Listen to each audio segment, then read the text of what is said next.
শুভ দুপুর। আজকে আমি কি রান্না করছি তোমাদেরকে সম্পূর্ণ আমি দেখাবো। তো দেখো, এটা আমি লাল লাল করে আলু ভাজা হচ্ছে। তো এটা মাংসতে পেঁয়াজ, রসুন, আদা, এই টক দই, বুঝতে পেরেছো, এই টক দই। তো আমি আধ ঘন্টা আমি মেখে রেখে দিয়েছি, কেন টক দই আধ ঘন্টা মেখে রাখলে খুব সুন্দর মুলাম হয়।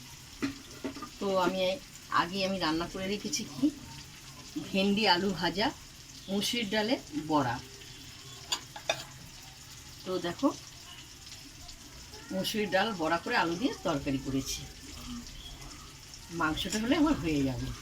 তো মাংসটা আমার এখন আলু ভাজা হচ্ছে।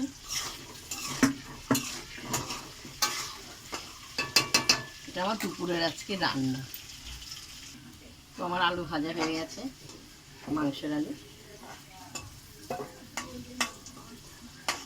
এক এক করে আমি সব দেব।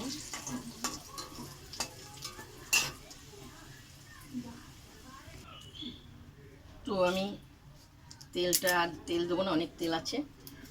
আমি পাঁচফোড়ন, তেজপাতা দেওয়া হলো, জিরে ফোড়ন দেওয়া হলো। এরপর যে মাংসটা আমি আধ ঘন্টা মেখে রেখেছি,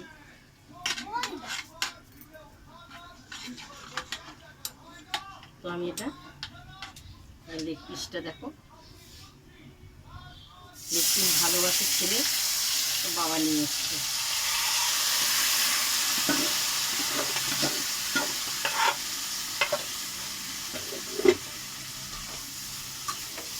ভালো করে কষাবো।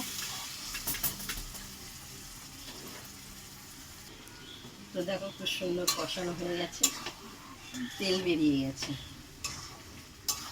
আর একটু কষানো হবে, তারপরে আমি জল দেবো। তো দেখো, খুব সুন্দর কষানো হয়ে গেছে। টক দইটা দিলে না, টক দইটা দিলে মাংসটা খুব সুন্দর মুলাম হয়। তুমি পরিমাণে জল দিয়ে দিলাম।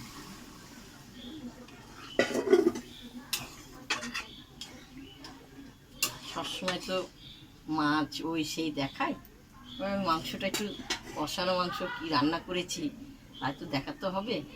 তো আমি আলুগুলো সব দিয়ে হলো,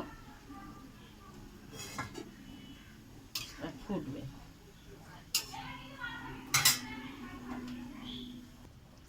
তো আমার মাংস হয়ে গেছে, একটু হালকা ঝোল ডাকবো।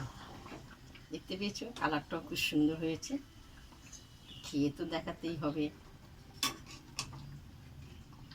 এক পিস নেওয়া হলো, একটু ঝোল নেওয়া হলো। তো দেখো, একটু হালকা ঝোল ডাকা হয়েছে। আর তোমাদেরকে দেখিয়েছি কি কি রান্না হয়েছে, দেখতে তো পেয়েছো দুপুরবেলা আজকে। দেখো, বড়াও তরকারি খেতে খুব ভালো লাগে।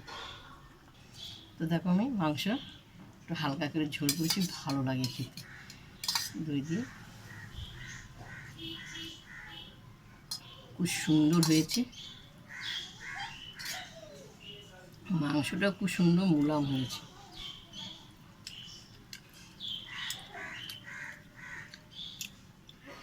তো আজকে দুপুরবেলা আমি এই রান্না করেছি, প্রথম থেকে লাস্ট তোমাদেরকে দেখালাম। যদি তোমাদের ভালো লাগে দেখে লাইক দিও, শেয়ার করো, কমেন্ট করে জানাবে।